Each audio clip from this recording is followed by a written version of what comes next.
di triwulan keempat, ini sekarang sudah betul-betul mengalami kesulitan. Tapi bersyukur karena kami di Bali juga beberapa provinsi Indonesia, ini kan mendapat hibah dari Kementerian Pariwisata. Bali mendapat sekitar 1,2 triliun. Jadi dari dana tersebut kiranya akan bisa membantu kami untuk melewati masa sulit kami di triwulan keempat. Tapi nanti memasuki nanti triwulan 1 di tahun 2021, tentu akan persoalan-persoalan itu akan muncul lagi. Oleh sebab itu, pemerintah Provinsi Bali dengan terus berkomunikasi dengan private sektor, dengan pengusaha, dengan perbankan yang ada di Bali, kami sedang memproses satu program usulan ke pusat agar kami di Bali diberikan yang namanya pinjaman lunak atau soft loan. Sementara ini sudah ada bantuan dari pemerintah pusat yang mengikuti Perpu, kalau tidak salah itu yang sebelumnya, dengan menaruh uang di BPD Bali 700 miliar, kemudian ada dana pendampingan lagi 700 miliar, tapi itu tidak bisa atau tidak signifikan membantu pengusaha-pengusaha kooperasi. Kalau UKM, ya bisa dibantu. Dari 1,2 triliun, itu baru terserap baru 1,2 miliar, jadi sangat kecil sekali serapannya. Nah inilah yang kami ingin usulkan ke depan, agar Bali ada semacam kebijakan khusus diberikan karena kami sangat tergantung pada pariwisata, yaitu berupa soft loan yang intinya nanti adalah bagaimana para pengusaha di Bali bisa tetap memberikan imbalan kepada para karyawannya sehingga bisa menjamin masih terjadinya transaksi di pasar walaupun imbalan tersebut tidak penuh. Jadi ya katakanlah 50% dari UMK dan lain sebagainya.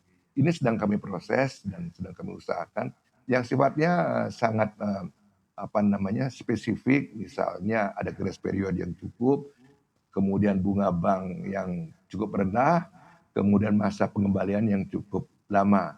Ini tujuannya adalah satu untuk menjamin karyawan-karyawan kami tetap mendapatkan penghasilan setiap bulan walaupun tidak banyak. Kedua, mudah-mudahan andai kata di tahun 2021 tadi saya dengar ada travel bubble di awal di kuartal pertama 2021 kalau itu terjadi, maka kami sudah mempunyai satu modal kerja awal untuk teman-teman pengusaha untuk mulai membeli kebutuhan-kebutuhannya karena hampir setahun mereka tutup, kelihatan sekali berapa tempat-tempat usaha, kemudian stok-stoknya juga sudah mulai habis. Jadi yang menjamin nanti pinjaman ini adalah perusahaan.